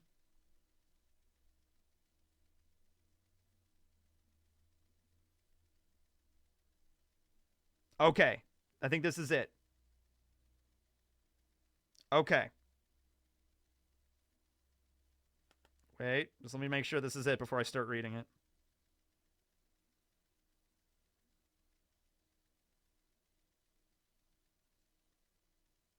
Okay, yeah, here it is. Okay. All right. So here's the story, all right? So, there is this chieftain that lives in these, like, fringe kind of regions of China. And the emperor of China wants to have, like, a good relationship with them because, like, he lives on the fringe, so he might be able to, like, help to fight against if there were, like, any foreign invaders. So he wants there to be, like, a decent relationship, but he still views them as, like, barbarians. So he's not going to, like, be all buddy-buddy with them and not, like, give them everything, but he wants to have a good relationship here. So the leader of the chieftain, whose name is Zhang Nu, wants to basically marry a Chinese woman who's the heir of he wants to marry someone from the palace. Basically, he wants, like, you know, a noble woman to marry, and, you know, that's like his payment. So this is actually kind of similar to Game of Thrones a little bit with Daenerys Targaryen. You'll see this in a second here. In fact, George R.R. Martin might have taken this story to, like, inspire, like, Daenerys getting married to Khal Drogo. Anyway, so the Emperor of China is like, okay, well, we're definitely not going to give him, like, an actual noble woman, right? Because that would be too much. And so the emperor is like, you know what? This guy is like a barbarian that lives on the fringes of the world, essentially. We can give him, like, anybody from the palace, anybody that even looks sort of like noblewoman, and he'll probably be fine with it, right? So the story goes that a woman named Wang Zhaojun actually volunteered. She was a woman that worked in the palace, but she wasn't, like, she was, like, low tier in the palace. Like, she was, like, kind of like a maid or whatever. She did very menial kind of stuff, right? And because, of course, it's the Emperor of China, he's going to have a big-ass harem, you know, and it's basically like, you come to my bedchambers tonight, you know, and it's like he had his pick from, like, hundreds of women probably that lived around and inside the palace and stuff. So, you know, there's obviously some women that he preferred and others that he just never summoned, okay? And because there were so many women, they actually had a palace painter. So they had a royal painter paint the images of these women, and then, like, every night when the emperor wanted to, like, have some fun, he would just, like, flip through the paintings of the women, and he would be like, I want her, and then they would go fetch her and then bring her into the chambers, and then, like, that's how it would go. Wang Zhaojun. Yeah, there you go. Okay, so that's the setup, all right? So this woman, Wang Zhaojun, was like, I volunteer. And so the emperor didn't even really know what she looked like. He just heard, like, oh, there's this lowly woman in the palace that, like, is ugly, and that, like, you never even asked to go to your bedchambers. So it's like, who cares? Yeah, send her off. She's not important, right? So the chieftain, Zhaojun, arrives in China, and there's this big pomp and, like, circumstance sort of, like, ceremony and everything, and it's like welcome and everything like that. Here is your new bride. And so she walks out, But here's the kicker. Wang Zhaojun was actually not ugly. She was actually one of the most beautiful women in all of China. And the emperor didn't even know what she looked like until she walked out wearing the outfit and the makeup and about to be married off to this barbarian dude. And so the emperor is like, okay, here she is. What the fuck? Why am I, what? When was she in the palace? What? I've never seen her. What? And then so the story goes is that the palace painter was this dude that was sort of corrupted, where if a woman did not pay the painter, like bribe the painter enough money, the painter would paint her as like an ugly woman, or have like a thing that was like, what was it? Like a mole on her eye. There was a thing that was indicative of like bad omens. Like if a woman had a mole on her eye or something, like right around here, somewhere on her face, it was like indicative of bad luck, you know? And so this woman, Wang Zhaojun, did not know that she had to bribe the palace painter to make sure that he painted her like appropriately to what she actually looked like. So she didn't do that. So the painter was like, well, screw her then. I'm just going to paint her horrible, like ugly. And I'm going to draw this like mole on her face, which means like bad luck, stay away from her. And so when the emperor is flipping through the paintings every night, he's like, It's like the ancient Chinese version of Tinder, I guess. I don't know. And just like he's like flipping through it, and he's like, he sees her, and he's like, oh, she has the mark on her face. I'm not gonna, no way, no, next, you know. Well, none of that was true. She was very beautiful. She did not have the mole or whatever on her face that was like bad omens or whatever. So she walks out, about to be married off to the barbarian chieftain, and the emperor's like, can we shit, because he knows he can't go, it's like happening now, he can't go back on this now, so he's like, crap. And so the chieftain is insanely happy about this arrangement, so he's like, he literally is like, oh, this is the most beautiful woman I've ever met. Don't worry, Emperor of China, my tribe will guard the borders of China for now and for generations to come. And then he rides off, and then the emperor's just like, shit, you know? It's like, so, yeah, that's, oh yeah, the painter fucking died. The painter got fucking killed. Many of you can kind of see the end of this story. Oh, okay, so the painter's gonna get murdered. Oh, yeah, he was killed. Yeah, this was great. The emperor was obliged to attend to his official wife and the top-ranking concubines and whatever favorites took his fancy. Dozens of the other palace women were little better than servants and chambermaids, meekly awaiting the day that maybe one day the emperor would welcome them in. So you can even, oh wait, wait, hold up. Are we still good? We kind of buffered there for a moment. Yeah.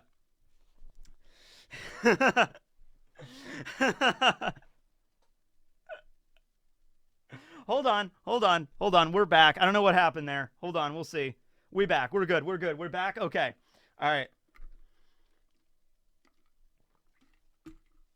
Okay. Tekking, you look good today. Well, thank you. All right. We back. Okay. Where did we leave off? Lost you at my tribe will guard. Okay. So the woman, Wang Zhaojun, goes with the barbarian, and the barbarian is super happy because this is like the most beautiful woman in all of China, and he thinks like he is marrying like the princess or whatever. So he runs off, and he's like, my tribe will guard the borders of China for all time and like generations to come. You know, you don't have to worry because you made good on your promise and you gave us like the most beautiful woman ever. So then they ride off, and you know, they hold steadfast to that, but the emperor is just kind of there like, fuck, what do I do now, right? Like, it's the most beautiful woman. I just gave her away to a freaking barbarian on the edge of the freaking nation or whatever, right? So I was basically just reading how this is even kind of seen in Kingdom, where basically women from around the royal palace would just basically be summoned to the palace, but they wouldn't be there to necessarily be part of the harem. They kind of are, but they're just basically there as like whenever the emperor feels like it, and some might spend their entire life in the palace as more of just a maid or like a servant without ever being summoned to the emperor's bedchamber or whatever. On a dull night, the emperor might sift through a selection of portraits made by the court painters. They were renowned for their ability to perfectly capture the image of their subject. There was no, there were no phones back then. You just can't take a picture. There's no Tinder. So it's like, going through the pictures or whatever. And, it was pretty much established, like, the woman that was painted would be the real person. Like, it's like, okay, there's no catfish or whatever going on here. Like, you look like the person you're painted. However, yeah, let's see here. Yeah. Wang Zhaojun's picture was never going to win her attention, however. She looked plain and haughty and had a widow's tear mole near her eye, which was regarded as an ill omen. In fact, it was odd that she had even been brought to the palace. She was demonstrably the worst-looking girl there, and if she ever wanted to volunteer to be a barbarian's wife, then good riddance to her. That was like the emperor's. Like, why is she even in this palace? Because the only way the emperor knows about her is by flipping through the pictures, okay? In fact, Wang Zhaojun was anything but ugly. A poet once wrote that she was so beautiful that the sight of her could make the birds drop out of the sky. Damn. All right. So, yeah, the emperor, yeah. She had no bad omen, moles, or other marks on her, but she made the fatal error of failing to bribe the palace artist to make her look good. Yandi had not only failed to notice the most attractive woman in his palace, Yandi was the emperor at this time, but had just agreed to send her away. The extent of his error only became apparent when he tardily set eyes on her at the audience to see her off for life. So the emperor was there to hand her off, and that was the first time he actually got to see how beautiful she was. Oh my God. Her beauty, dazzling in its radiance, lit up the entire palace hall. She glided into his presence with effortless elegance and grace, leaving all who saw her with a sense of profound admiration and awe. She was hot. That's basically what that amounts to in the modern parallel to that. The emperor, this is great. The emperor immediately tried to come up with a plan to go back on his word, but the ecstatic nomad prince had already ridden home, bragging of his good fortune and promising to keep China safe from even the worst nomads than his own. I will be the border sentinel of Han, not for this lifetime, but forever and in perpetuity. Please withdraw your troops from the frontier. So then China sent their troops back, and then like these barbarians would be the new sentinels that would guard the border of China. God, that's so fucking funny. I love that story. Oh, furious. This is the good part. What happened to the painter? Was she thick? I don't know. I don't know if there's any poetry written about that in the Book of Songs or anything like that. The Book of Han back in the day. Yep. Don't you just love history? I love this shit. How do you not love history? Furious, Yandi cast around for somebody to blame. You can imagine he went back to his freaking chambers. He was like knocking shit over. And he's like, son of a bitch! Okay, who do I kill to make this better? Right? And so he didn't withdraw his troops from the border, either sending a message or blah, blah, blah, blah, blah. Did he kill the painter? I feel like he killed the painter. I'm pretty sure he killed the painter. Yeah. Painter's probably dead. Yeah. But anyway, yeah, that's that story. That's that story. And it's sad. It's kind of a sad end to Wang Zhaojun because she just basically spent her life, basically like how Daenerys Targaryen was treated to Khal Drogo before Daenerys became a badass. That was basically the way that Wang Zhaojun ended her life. Yeah. Just kind of been sold off to a warlord on the edge of the world. But anyway, that's that story. Love history. Tekking, you make me a history fan, yeah. I can't be a history teacher because I would teach history like this. I'd be cursing and screaming and making like sexual innuendos and shit. I wouldn't be a very good history teacher. But for YouTube, I guess it would work. Yeah, sure. Yeah, that painter's dead as shit, man. That painter's Conjuro. Yeah. I wonder how the painter got executed. How would you respond? Okay.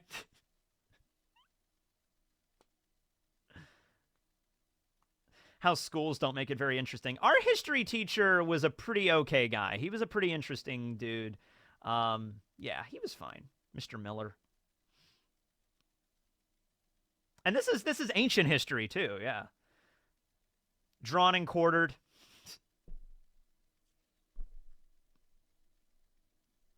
Painter got stabbed with the mole technique. Oh yeah. got ran through on a pike and had his head on like in the palace garden for like a month. Yeah. Theon. Yeah, he went all Theon Greyjoy with it. R.I.P. ancient painter. If he got boiled alive, that could have happened, yeah.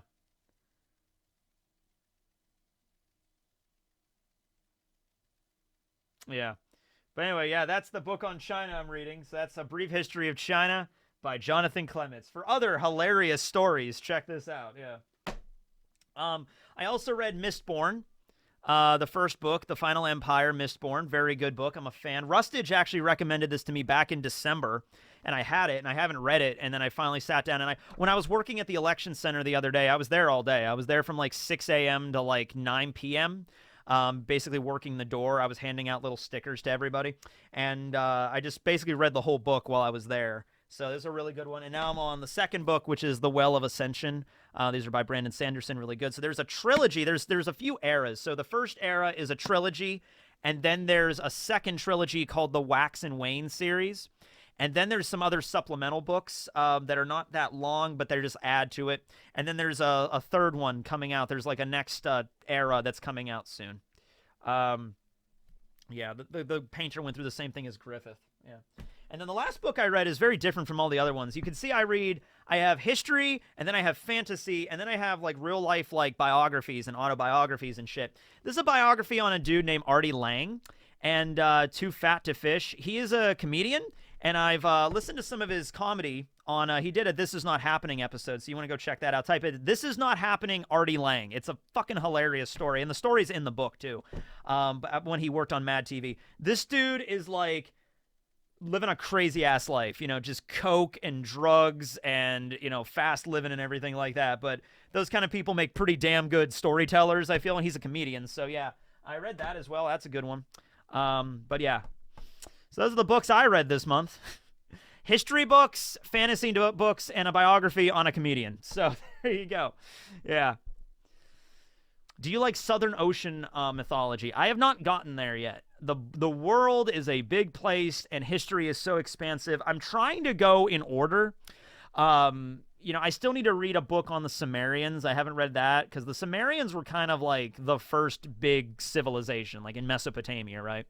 You got the Sumerians, and then Assyrians, Babylonians eventually. Egypt was the one that I was the most fascinated by, and they were basically the first. They were one of the first. So I read about the Egyptians first. And then I read about the Mesoamerican cultures, but I still need to read about the Indus River Valley, about the Indian culture, about how India came to be, the ancient history there. And I also need to read about ancient Europe and how Europe came about, and how everything was divided eventually. And then I read about ancient China here. Japan is not, the history of Japan is not as, like, it's basically starts around a little bit like 100, 200 of CE.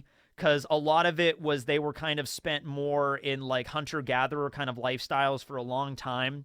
And then China came in contact, and they, I can't remember if China introduced rice farming first and then it went to Japan. There's a golden seal, and this golden seal is like from, hold on, let me see if I can look it up. I'll read the super chats too, so don't worry about it. I'll get to that in a second. Golden seal of Wa, I think, because Wa is what China would call Japan in the earliest days. And it was actually kind of an insult, because Wa meant like small. So they were basically referring to it as like this small dwarf country or whatever, right? That was what it was. Golden seal of Wa. The King of Na, gold seal. This is it right here. The seal is designated as a national treasure of Japan. The seal is believed to have been cast in China and bestowed to the Emperor of Han upon a diplomatic official envoy visiting from Japan in the year 57 AD. So, yeah, this is like one of the earlier parts of like China and Japan having like an interaction with each other. Yeah, the King of Na, LOL, nah. So I can show you what it looks like. Looks pretty cool. It's a very interesting gold seal. It's in very good condition, too. It was discovered, like, in a palace, like, where was it found? After being lost for an undetermined amount of time, the seal was reportedly discovered on April 12, 1784, on Shika Island, in the Fukuoka Prefecture. hold on, Fukuoka Prefecture, sorry. According to contemporary reports, the seal was discovered by a farmer named...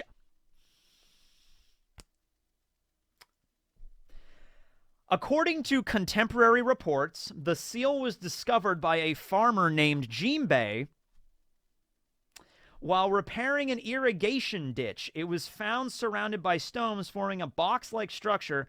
The seal was kept in the Kuroda clan, rulers of the Fukuoka domain, and eventually donated by the Kuroda family to the city of Fukuoka in 1978. Okay, so yeah, it was basically discovered in a farmer's like irrigation ditch. There you go. That's the gold seal. Pretty good condition.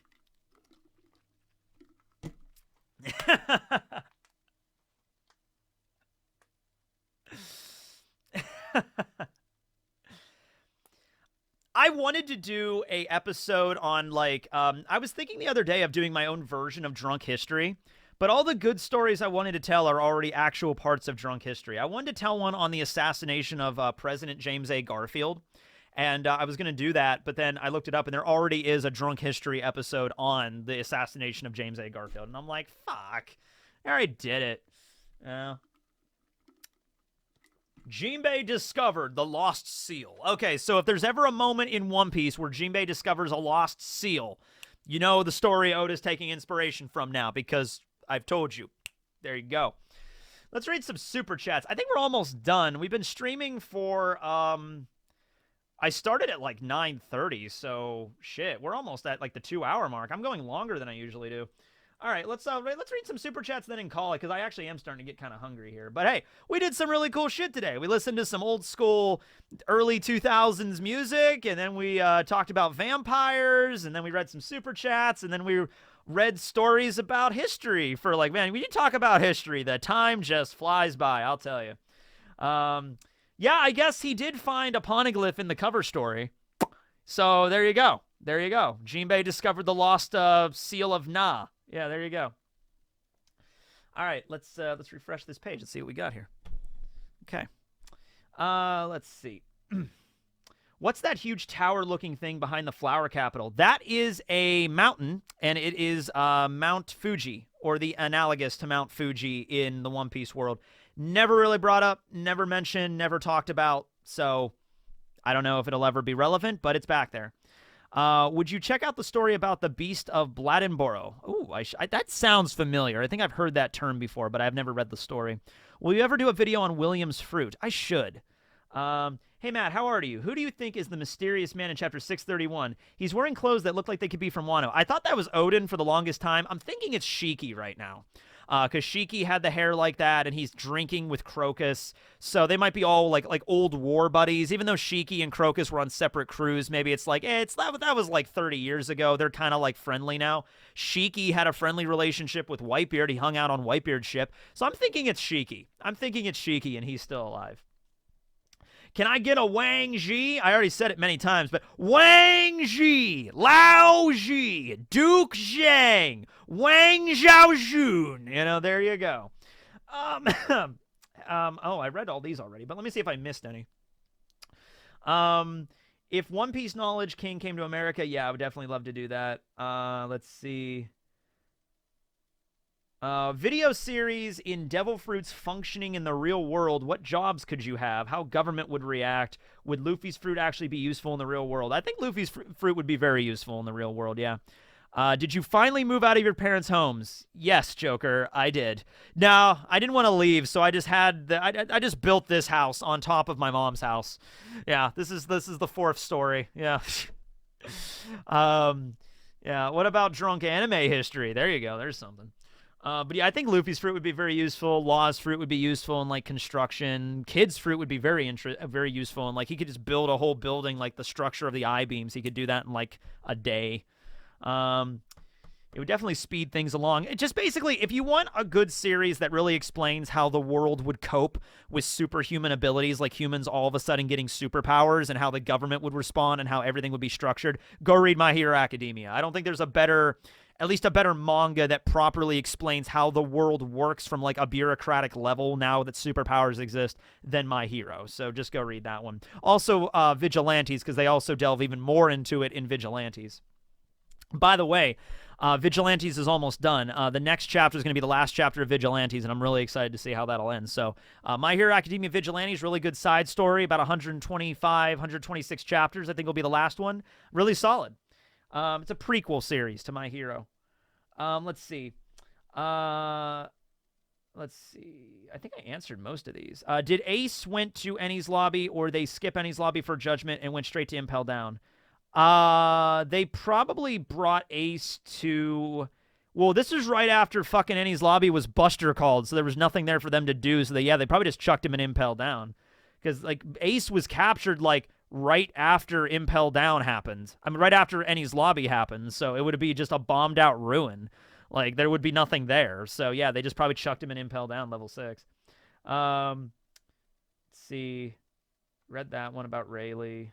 Yeah, I think I read most of these. Yeah, I think I got it. Well, thank you guys for the super chats. Really helpful. I also enabled something else, shameless plug, but here it is.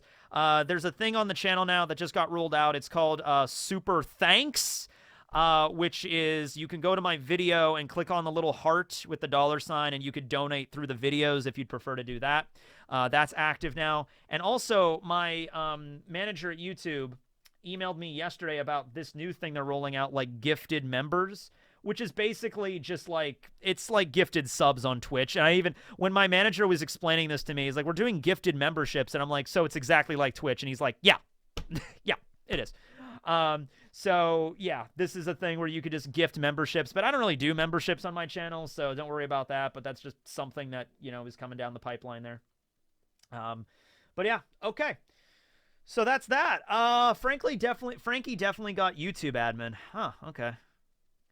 What can you say about the new Doctor Strange movie? I liked it, but I didn't like it as much as I thought I would like it. But Sam Raimi did a really good job. I don't want to talk anymore because it's a relatively new movie. I don't want to spoil anything. Yeah, Twitch copy, but it's nice to do. I mean, YouTube Live is pretty much just a copy. I mean, if you look at, like, because I've been on the platform for so long, like, I could tell right away. It's like, okay, YouTube is trying to just take stuff from Twitch. Because that YouTube live streaming rolled out right when Twitch was becoming really big. You know, right when Justin TV became Twitch.tv, YouTube started running out YouTube live streaming beta. And, yeah, so it's like, it's a thing, you know what I mean? And having more of an emphasis on gaming content. So, and it's also when PewDiePie started really getting popular. So, yeah, like, this is how businesses work, you know? Yeah. Can you do more anime quizzes? Yeah, absolutely. That I'm thinking of stuff to do that I can just film really quick and then put it up, and then I could have it for when I'm away in California. So I could just have a bunch of videos that are quick, not really long videos, but like maybe 15, 20 minutes that I could just put up, like me doing anime quizzes, me doing more tier lists. If you want me to do more tier lists, let me know. And I can, because the tier lists are relatively easy. Just anything that's like editing light. So I don't have to edit too much. I can just like film whatever, and I can just put it up, and then that way I can get a bunch of stuff in the tank for when I go on my vacation. Sam Raimi directed Multiverse of Madness. You bet your ass he did. And also, Bruce Campbell is actually in the movie as a cameo, because it's a Sam Raimi movie, of course. So I love Bruce Campbell. Really funny dude. Bruce Campbell. Tekking, rank your fave armies. Animes. Rank my fave armies. Well, you know, Alexander the Great had a really kick-ass army. He took out all of Persia, and then he conquered it. And it's just like, holy shit, how did he do that? Well, because he had a pretty damn good army. You know, so Alexander the Great, I'd say, is probably my favorite army. You know, the Egyptians had a really good army, too. Very adaptable. Absolutely. Would you ever do a travel vlog? Oh, I'll definitely do travel vlogs because we're going all over California. We're going to be going to Yosemite. We're going to go to San Francisco, LA, San Diego. We're going to be all over the place. I'll definitely. Hopefully most of it won't be. How much on California? Okay. How many people live in California? How many people can let me know what percentage of California is on fire right now, if at all? Like, can you just look out your window really quick and just be like, hold on, about 10%? Like, can someone let me know? I really hope it's not like blazing wildfires when we go. Like, half of Yosemite is on fire, so sorry, you can't really go. All of it, 80%. 80%'s on fire right now. You're good now. No fires to speak of right now. Right now. Yeah. Yeah, people are leaving Twitch for YouTube. Yeah, I remember when I got kicked for play. That was on me. I should have looked up that there was a banned game list, but yeah. I was like, whatever. It's YouTube is kind of having everything now. But yeah. Luffy can dodge laser. Okay, let's talk about this because this is a big deal and I need to talk about this, okay? First of all, let me read this one. Let me turn off super chats because I'll read this one last super chat and then I think I'll call it a day.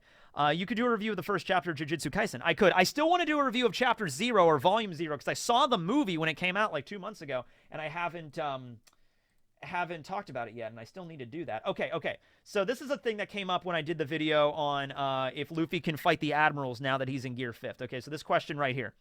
This question. Every time you talk about Kizaru, you forget Luffy can dodge lasers since the time... By the way, thank you for spelling it lasers, because that's how it's pronounced. The time skip. And he can only move at the speed of light in a straight line. Okay. So, here's the thing. I think it's very, very different to say that a pacifista, a robot, and being able to predict the pacifista's movements and being able to outpace Kizaru, those are two completely different things, in my opinion. Luffy's observation hockey there was able to predict that a pacifista is about to fire a laser because it's a robot, not even a high-tech robot. Well, I guess it's high-tech for One Piece, but it was a prototype. It was even mentioned.